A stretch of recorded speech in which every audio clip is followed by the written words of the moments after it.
Warning! Kinda Murdery contains adult themes, explicit language, and descriptions of violence. It is not suitable for anyone, and we recommend you stop listening now.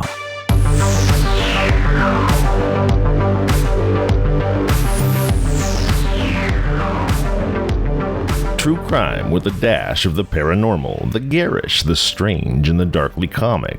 I'm Zevin Odelberg, host of Kinda Murdery, a podcast that's about more than just murder. It's my very own pocket dimension, home to a curated collection of bizarre and compelling stories. The unsolved, the unsettling, and the unbelievable. I cover it all, just so long as it's kinda murdery. Please don't fret, folks. Everything you just heard is true. I am Zevin Odelberg, and this is Kinda Murdery. Hey everyone, so glad you're here. Thank you for deciding to spend your time with me. Today we're jumping right into Part 2 of Hotel Houdini, the mystery of the vanishing victim. That's right, I said Part 2, so if you haven't heard Part 1 yet, go back and listen to it and then rejoin us. We will save you a seat, I promise. If you'll recall from the last episode, Ken Brennan has become convinced that the mysterious giant black man he saw in the hotel surveillance footage is in fact the mystery rapist. And he's just had a war room session with the executives from the hotel and the insurance company, and he has been given a grudging green light to seek out the suspected rapist, having convinced the hotel and insurance people that finding the actual perpetrator could go a long way toward mitigating the hotel's liability in the lawsuit they're facing. So that's where we are. Brennan is about to hunt the rapist in earnest. With no further ado, please do join me as we uncover what truths we can and solve what mysteries we may. Kinda Murderies, Hotel Houdini, the mystery of the vanishing victim, Part 2, starts now.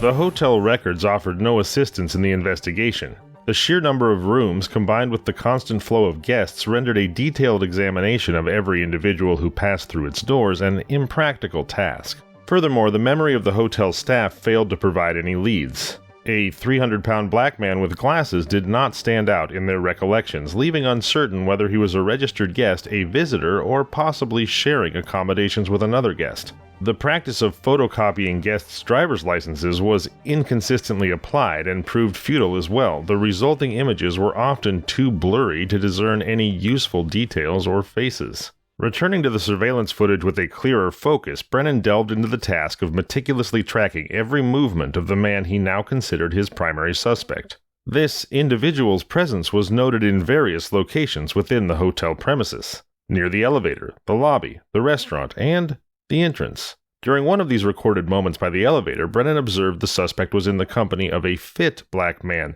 distinguishable by a white t-shirt adorned with the word Murdery. Initially, the reference seemed cryptic to Brennan, invoking thoughts of the automobile manufacturer, the celestial body, or the chemical element, yet offering no clear lead or relevance in the case. The interaction captured on video did suggest a familiarity between the two men, hinting at a possible personal connection or business partnership.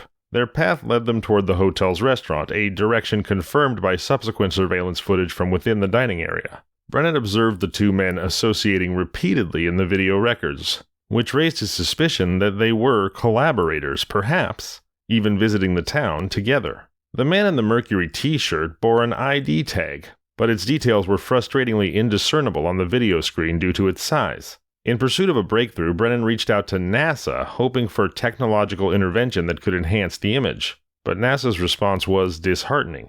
The limitations of the camera equipment used in the hotel's surveillance system thwarted any hopes of clarifying the ID tag's details. Faced with this technological impasse, Brennan was left to reckon with the realities of the investigation's constraints. His nagging conclusion that the victim's exit must have been through the hotel's main thoroughfare loomed larger than ever, underscoring the need to piece together the sequence of events without the aid of enhanced visual evidence. Diving back into the surveillance footage once more, Brennan's attention zeroed in on a particularly revealing moment captured within the restaurant. The man in the white t-shirt, previously a figure of interest primarily for the word Mercury emblazoned on the front, now offered a new clue. A brief, fortuitous movement as he sidestepped another patron, momentarily exposing the back of the t-shirt to the camera, presenting Brennan with a fleeting opportunity to glean more information. Despite the challenge of deciphering the blurry text, akin to squinting at an eye chart with inadequate glasses, Brennan discerned the letters V and O bookending a blurry script in the middle. His best guess at the word was Verado, a term unfamiliar to him but promising a potential lead. Turning to Google for insight, Brennan discovered that Verado was not without significance. It was in fact the name of a new outboard engine by Murdery Marine, a manufacturer known for its boating engines. This gave context to the t-shirt's branding and also situated the men within the larger event. Brennan knew that Miami hosted a significant boat show in February, coinciding with the time of the incident. Brennan considered the possibility that the man in the Mercury t-shirt, and by extension his larger associate, might have been in town for the boat show and potentially even work for Murdery Marine. This connection, though speculative, offered a tangible lead. It created a time frame and specific context for the suspects. And if the boat show was the backdrop that explained their presence in Miami, it could perhaps be a pathway to uncovering their identities. Brennan reached out to Alan Sperling, the head of security at Brunswick Corporation, parent company of Murdery Marine. He speculated that if Murdery Marine had lodged its boat show employees at the airport Regency, he may finally uncover the identities of the two men, or at least the man in the Mercury t-shirt.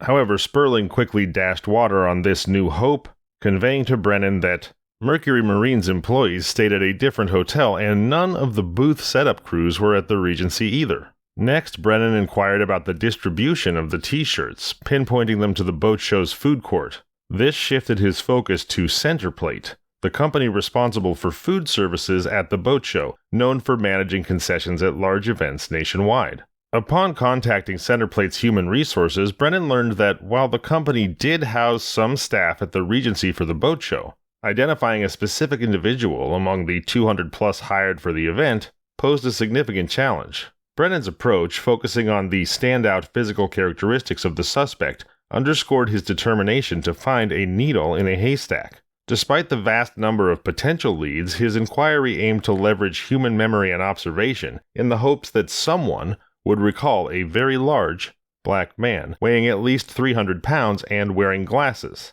If anybody remembered him, that could be a huge break in the investigation. And the break finally did come, a week after Brennan's inquiry into Centerplate, albeit with its own set of challenges. The contact at Centerplate delivered hopeful news. Some employees did recall the presence of a noticeably large black man wearing glasses during the boat show, but none of them could remember his name. And so, an essential piece of the puzzle, the identity of Brennan's suspect, remained elusive. But the trail didn't end there. A glimmer of a lead emerged when it was mentioned that the man had originally been recruited to work at Zephyr Field in Murdery, home to the New Orleans Zephyrs, a minor league baseball team, AAA affiliate of the Miami Marlins that has since been renamed the New Orleans Baby Cakes. But just the city of New Orleans was something. It was a tangible link, a potential point for Brennan to start delving deeper into the man's background and whereabouts. However, this lead was immediately overshadowed by a truly daunting obstacle. Hurricane Katrina's impact on New Orleans and its suburbs, including Murdery, had been catastrophic.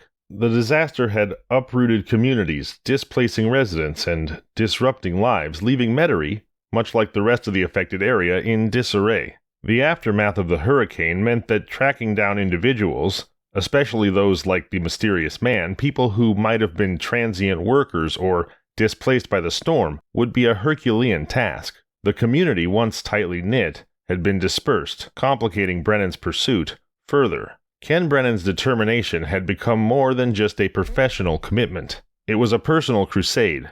As the investigation dragged on, with countless hours invested far beyond any financial compensation, Brennan stood alone in his relentless pursuit of justice for a woman whose life had been violently disrupted.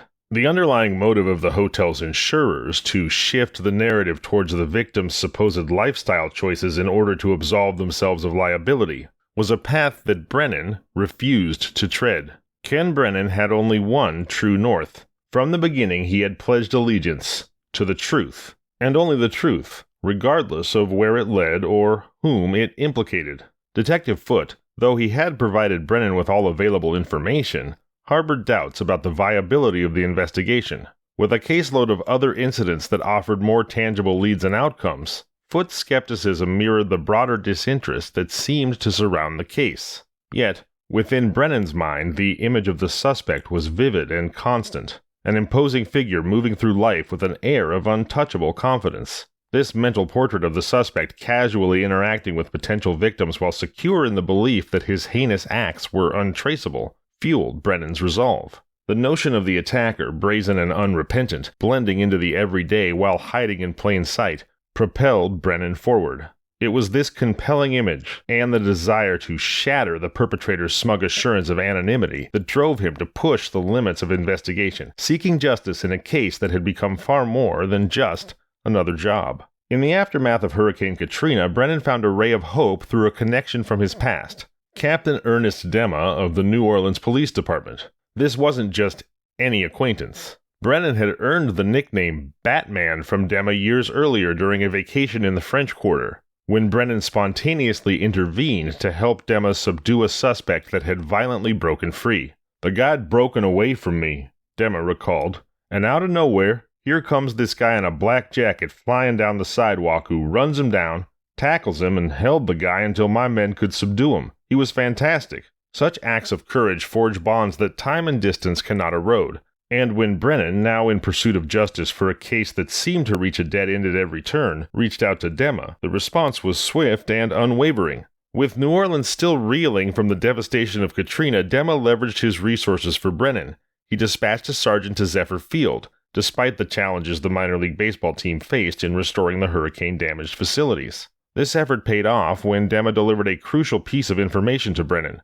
"Good news is, I know who this guy is." However, the revelation was tempered by reality. His name's Mike Jones. Now, there's probably only 1 million of them, and he doesn't work there anymore, and nobody knows where he went. With the name Mike Jones in hand, Brennan dove into the records of the Regency Hotel and found a match. A guest named Michael Lee Jones had been there during the critical period, aligning with the timeline of the assault. However, the trail grew cold with a canceled credit card and an outdated Virginia address. The only lead, a phone number, curiously looped back to Centerplate, the company that ran food services for the boat convention, not bringing Brennan any closer to finding Jones. But the trail was heating up. Knowing that Jones had moved on from Centerplate without a trace left a gnawing question. Where had he gone? Brennan surmised that Jones' method, bold and systematic, suggested a routine honed by repetition. The mobility afforded by his job with Centerplate as a convention food services worker covering different cities and having his expenses covered seemed too ideal for someone with Jones' predatory patterns to abandon lightly. This line of thought propelled Brennan to consider where a person with Jones' specific set of skills and proclivities might find similar employment. Armed with Centerplate's list of main competitors, Brennan embarked on a meticulous process of elimination, contacting the HR departments of each company. Despite the string of dead ends, Brennan's persistence never wavered. His investigative journey took a promising turn when he discovered that one of the companies, Ovations, was based in Tampa, a destination already on his itinerary. Understanding the value of face-to-face interactions, Brennan seized the opportunity to visit Ovations in person. Leveraging his persuasive skills, he managed to secure a meeting with the company's COO. With a blend of earnestness and determination, Brennan laid out the essence of his search. Was Ovations employing a man fitting the description of Michael Lee Jones, a towering figure, well over 300 pounds and distinctively bespectacled? This question sparked a crucial moment in Brennan's investigation. Unlike the other companies which had promptly checked their records only to provide a straightforward denial, the executive at Ovations responded differently. Without even consulting a database, he set a barrier for any information to be shared. Brennan, lacking any law enforcement authority, would need a subpoena. This response stood out. It was a deviation from the norm that signaled to Brennan he might be onto something. "Why would you want someone working for you who's a rapist?" he challenged the COO, only to be met with the cold reality of procedural, legal, and privacy concerns. "Get a subpoena," the executive repeated. Brennan acted swiftly to obtain the necessary legal document. He reached out to Detective Foote at Miami-Dade, who was quickly able to facilitate the issuance of a subpoena. Ovations promptly complied with the subpoena, and records revealed that they did indeed employ an individual matching the exact name and description Brennan had been tracing. Michael Lee Jones was currently working for them in Frederick, Maryland. Standing behind the barbecue counter at Harry Grove Stadium, home of the Frederick Keys, then a single-A minor league baseball affiliate of the Baltimore Orioles, was Michael Lee Jones. It was an early spring evening, and the chill of the Appalachian foothills left Detective Foote, a Floridian through and through, with chattering teeth beneath his mustache. The call from Brennan had initially stirred a mix of admiration and skepticism in Foote. The lead on Jones, while unexpected, represented a significant breakthrough in the case, a departure from the many fruitless paths previously followed. Acknowledging the potential in Brennan's diligent work, Foote recognized the necessity of following through with the lead. Adhering to departmental protocol for out-of-town investigations, which necessitated a collaborative approach, Foote coordinated with a colleague who also headed toward the D.C. suburbs. Both men were ready to confront Jones, hoping to resolve the mystery that had long eluded them. Earlier that day, before their visit, Foote had reached out to Michael Lee Jones to gauge his availability, deliberately keeping the details sparse. He mentioned that he was looking into an incident tied to the Miami Boat Show, a time and place that Jones confirmed he was familiar with. Over the phone, Jones's demeanor was cooperative and polite, a stark contrast to what one might expect. He acknowledged his presence in Miami during the relevant period and agreed to meet, even providing directions to their meeting spot at the ballpark. Meeting with Jones in person, Foote and his partner discovered that his presence was as imposing as it was also unexpected. Jones stood tall, his stature commanding attention with long arms, huge hands, and a noticeable round belly. Yet, the expectation of encountering someone of a potentially menacing nature melted away with Jones's gentle, almost passive interaction. His soft-spoken, amiable approach, accentuated by clear-rimmed glasses, painted a picture far removed from any preconceived notions of intimidation, from any preconceived notions of a violent rapist. Jones, evidently the head of the food service operation, exuded a sense of respect and camaraderie among his team, a testament to his leadership and likability even in the bustling environment of the ballpark food counter. Clad in an apron symbolizing his role, he guided Foote and his partner to a more secluded picnic area for their discussion, away from the eyes and ears of his team and the public. In a detailed recounting of their conversation, Detective Foote remembered probing Jones about his interactions with women during the Miami Boat Show. Jones admitted to a single encounter, revealing a preference that set a distinct tone for the conversation. "I only have sex with white women," he stated plainly.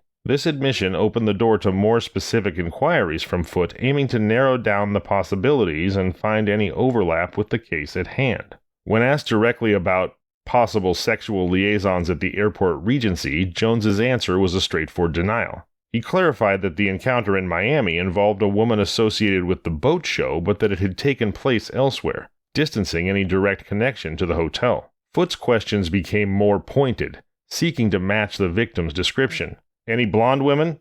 The answer was again negative, further diverging from the details of the case. However, Jones provided a piece of information that added a new layer to his account, noting that the woman he met was German, a detail that stood out, albeit not aligning with the specifics of the case, although it doesn't seem too far-fetched that someone might mistake a Ukrainian accent for a German one if they were unfamiliar with either. Under the cold evening sky, Foote cut straight to the chase, feeling the weight of the investigation bearing down on him.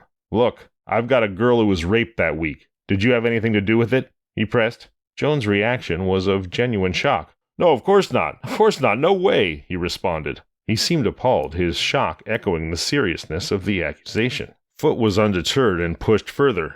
"You didn't beat the shit out of this girl and leave her for dead in a field down there?" Again, Jones vehemently denied any involvement. "Oh, no," he said. No. The proposition of a DNA test was a litmus test for Foote. "Are you willing to give me a DNA specimen?" To which Jones agreed without hesitation. To Foote, this readiness to cooperate seemed to signal innocence. After Jones consented and provided the sample, Foote left Maryland, his mind nearly made up that Michael Lee Jones wasn't their man. Back in communication with Brennan, Foote expressed his doubts. "I'm telling you, Ken, this ain't the guy." Brennan, however, was not swayed. maintaining a staunch belief in Jones's guilt. "No, man, he's definitely the fucking guy." Driven by this conviction, Brennan himself visited Frederick, engaging Jones in conversations that yielded no confession or slip-up. It wasn't until months later that the narrative took a dramatic turn. The DNA results had finally been processed, and they delivered a jarring verdict. Foote's call to Brennan was both a concession and a revelation. "You ain't gonna believe this," he began, setting the stage for the unexpected conclusion. "You were right." I have a feeling Brennan believed it. Jones's DNA had matched, solidifying his connection to the crime in a way that circumstantial evidence and denials could not contest. In October, Brennan traveled to Frederick to witness the culmination of the investigation, Jones's arrest by Foote, 11 months after taking on the case. Foote charged Jones with serious offenses including rape, kidnapping, and severely beating a young woman. In the interrogation room of the Frederick Police Department, Jones appeared an imposing figure, his large frame making the chair beneath him seem almost comically small. Despite his size, his denials were delivered in a surprisingly gentle voice, contrasting with the gravity of his situation. He vehemently denied the accusations with wide gestures, yet without showing anger, emphasizing his innocence. Jones insisted on his innocence, claiming he would never harm a woman. He described the victim as a hooker he had paid $100 to, maintaining that their interaction was consensual and she was unharmed, albeit intoxicated, when he left. However, when presented with photos of the victim's battered face, Jones still stuck to his narrative, even as the DNA evidence incontrovertibly linked him to her. The stark evidence of injury challenged Jones's account, confronting him with the physical reality of the victim's condition, which sharply contradicted his claims of a harmless encounter. "I did not hurt that girl," Jones asserted, recoiling from the photos presented to him. As his voice escalated, a note of desperation crept in. "I'm not violent. I never hit a fucking woman in my whole fucking life. I'm not gonna hurt her." Confronted by Brennan about the peculiar behavior of moving his suitcase to his car in the early hours, Jones offered a fragmented justification. "I couldn't remember if we were leaving that day or the next day. I wasn't sure for some reason, so I thought, fuck it, time to go." Brennan's interrogation revealed a discrepancy that momentarily caught Jones off guard. While Jones claimed his suitcase was filled with innocuous items like clothes, shoes, and a video game, Brennan pointed out that the effort it took to pull the suitcase off of the elevator hinted at a significant weight. Jones then hastily amended his account to include a, quote, large number of books, unquote, citing his passion for reading. However, when pressed for details about his reading material, Jones faltered, unable to recall even a single title, a lapse that cast further doubt on his credibility and deepened the intrigue of what truly was contained within the suitcase. Jones's cooperative demeanor throughout the process played significantly in his favor, softening the impact of the damning DNA evidence against him. His previous arrest for soliciting a prostitute provided a plausible explanation for his reluctance to admit the transaction with the victim. Furthermore, his willingness to provide a DNA sample voluntarily could be interpreted by some as a sign of innocence, counteracting assumptions of guilt. The crux of the trial would likely pivot on the credibility of the testimonies, Jones's word versus that of the young woman. However, the victim's effectiveness as a witness was compromised. Although she identified Jones from a lineup, her hazy recollection of the events and the fact that she had seen Jones previously, making his face familiar compared to the others in the lineup, diminished the reliability of her identification. Discrepancies between her account of the assault and the narrative constructed through Brennan's investigative efforts introduced further doubt. Even Detective Foote, initially skeptical of Brennan's single-minded pursuit, began to question the veracity of the victim's story in light of the investigative findings. This confluence of factors, the victim's unreliable testimony, Jones's consistent cooperation, and the explanations for the DNA evidence, muddied the waters of the case, challenging the straightforward narrative of guilt that seemed apparent at the investigation's outset. Ultimately, the legal proceedings in Miami culminated in a plea deal for Jones, who admitted to sexual assault in exchange for the dismissal of the graver charges, and he wound up with a relatively light sentence of 2 years in prison. For Brennan, who had tirelessly pursued Jones, believing firmly in his guilt beyond just this one incident, such an outcome was less than satisfactory. And once again, despite his frustration, Brennan's instincts were sound. The conclusion of this case was merely the beginning of a broader revelation regarding Jones's criminal activities. Brennan's conviction in Jones's pattern of behavior, rooted in the initial surveillance footage and reinforced by his personal interactions, remained unshaken. He saw Jones's actions not as isolated but indicative of a serial predator's modus operandi.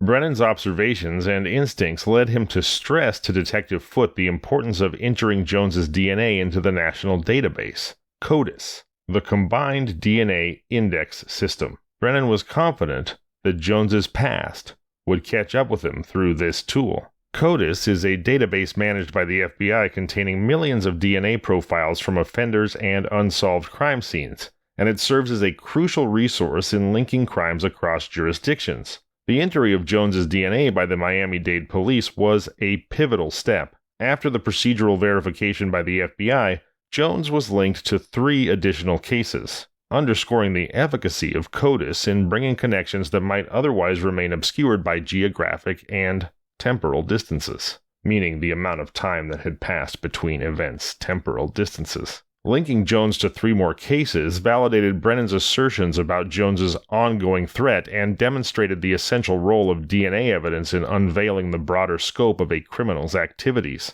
The matches found within CODIS not only shed light on Jones's history of violence, but also provided a measure of vindication for Brennan's unwavering pursuit of justice, illustrating that even when a case seems to reach a resolution, the story and the search for truth can continue to unfold, revealing deeper layers of criminal behavior and the need for further justice. And we'll talk about that now. As our scene shifts to an office in the Colorado Springs Police Department Sex Crimes Unit, where Detective Terry Thrumson was deeply troubled by an unresolved case. A blonde-haired, blue-eyed woman had endured a harrowing experience on December 1, 2005. She was offered a lift by a stranger, a large black man wearing glasses, who then manipulated his way into her apartment and assaulted her, muffling her cries with a forceful hand. For over 2 years, Thrumston grappled with a lack of leads, leaving the case in a standstill until a breakthrough occurred. DNA evidence collected from the victim was matched to Michael Lee Jones. In New Orleans, the pattern of Jones's predatory behavior was echoed in the experiences of 2 other victims, underscoring the serial nature of his crimes. One victim recounted a night in the French Quarter in 2003 where, after seeking a cab, she was lured into a vehicle by a man fitting Jones's description. He took her to an isolated location and assaulted her, an act marked by violence and control, similar to the account from Colorado Springs. She fought back, managing to bite his palm during the attack. Despite her report and the collection of DNA evidence, her case also remained unresolved until the CODIS system identified Jones as the perpetrator. The second victim from New Orleans shared a narrative that paralleled the others but was unable to positively identify Jones from a lineup.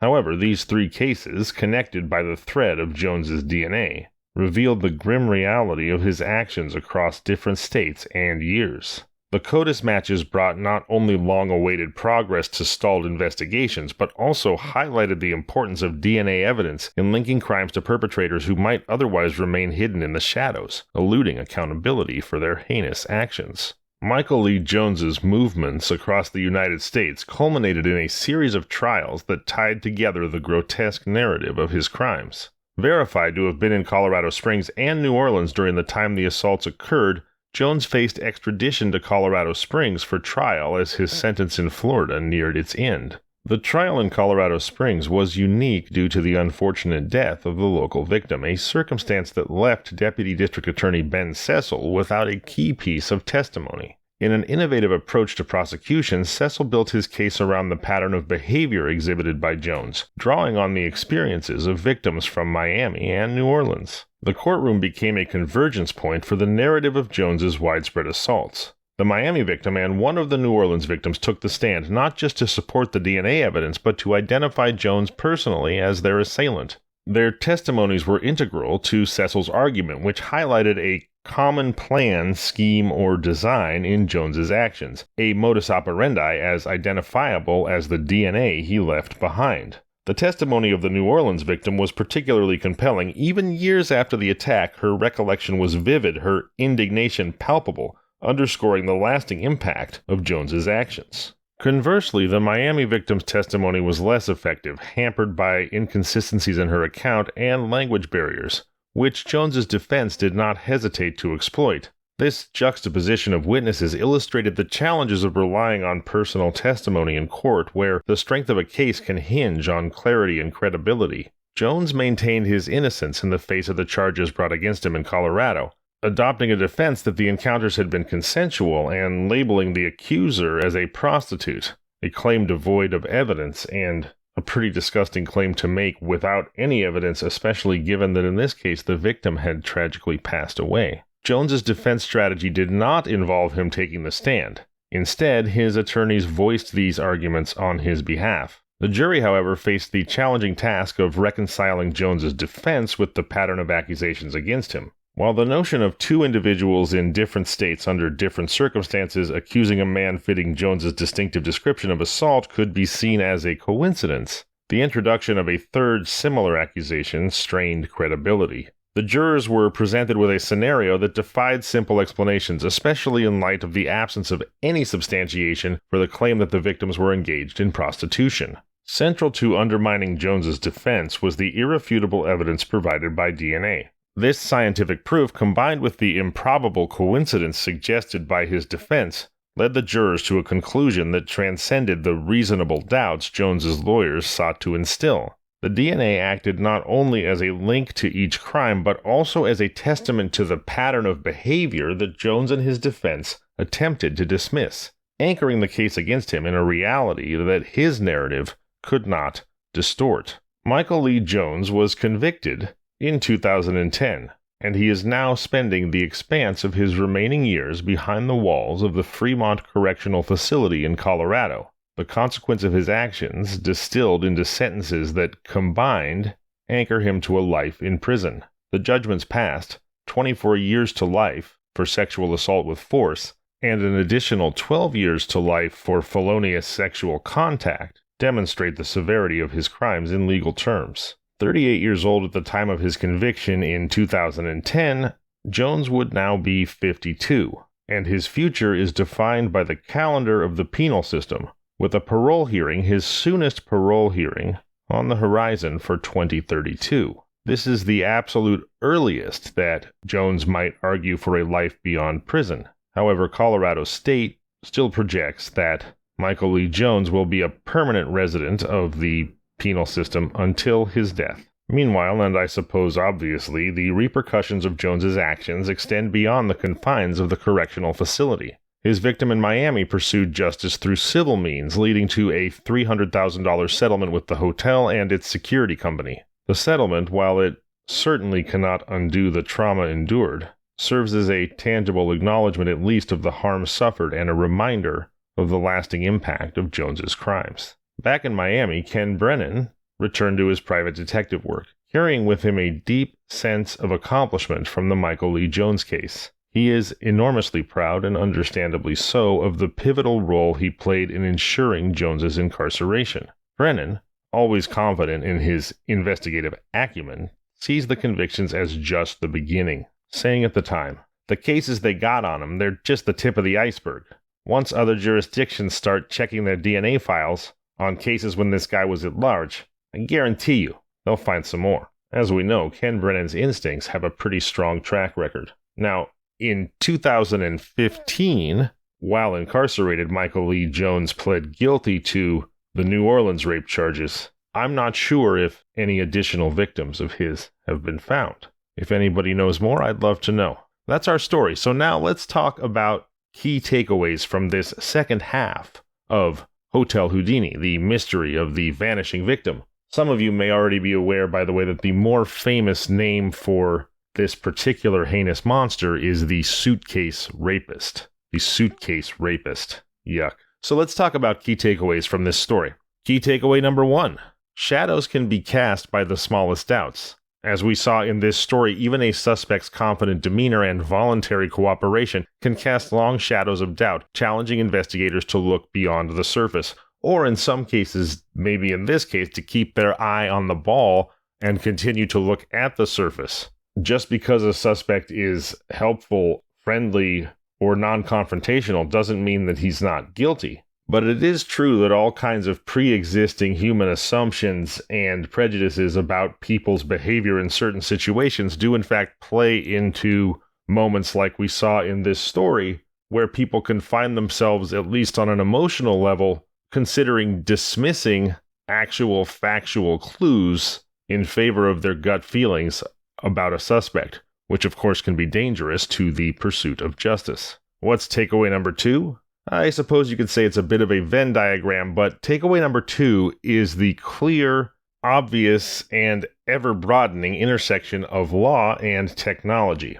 Our story today illustrates how the evolving partnership between legal strategies and forensic technology carves new pathways to justice, especially in cases where traditional evidence is scarce or misleading.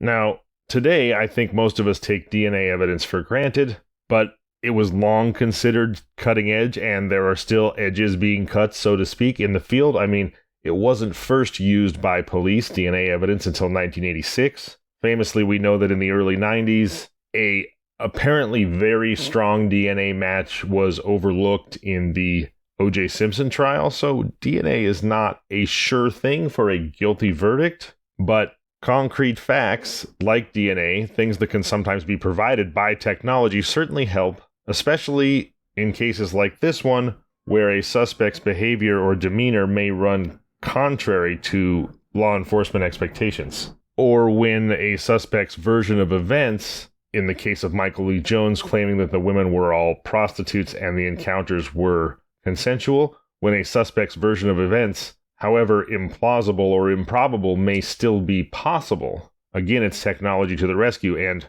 as I said, while we may take DNA evidence for granted today, I'm certainly curious to see what law enforcement technological advancements we end up taking for granted in the future. Gosh, the uses for AI are both mind-boggling and a bit terrifying, although I'm sure our future robot overlords could be put to good use as well before our inevitable oppression. Anyway, I digress. Takeaway number 3 is this was a narrative shaped by silence. A narrative shaped by silence. The silent gaps and unspoken details in the victims' and the suspects' stories often hold the key to understanding the full narrative, emphasizing the importance of what is not immediately visible or said. And I think most of you probably have an instinctive understanding for this one. You've probably heard somebody say a version of sometimes what is not said is just as important as what is.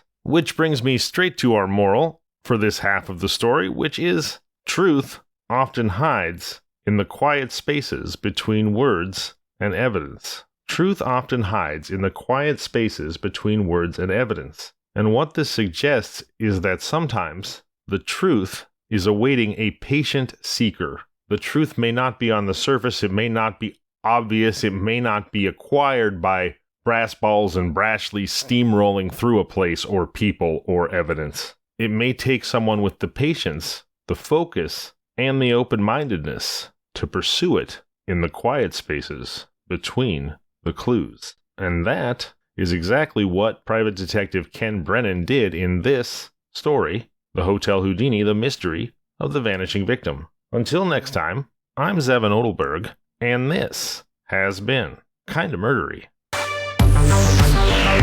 If you like the show, please subscribe, review, and tell your friends. You can find us on social media at Kinda Murdery or email at kindamurdery@gmail.com.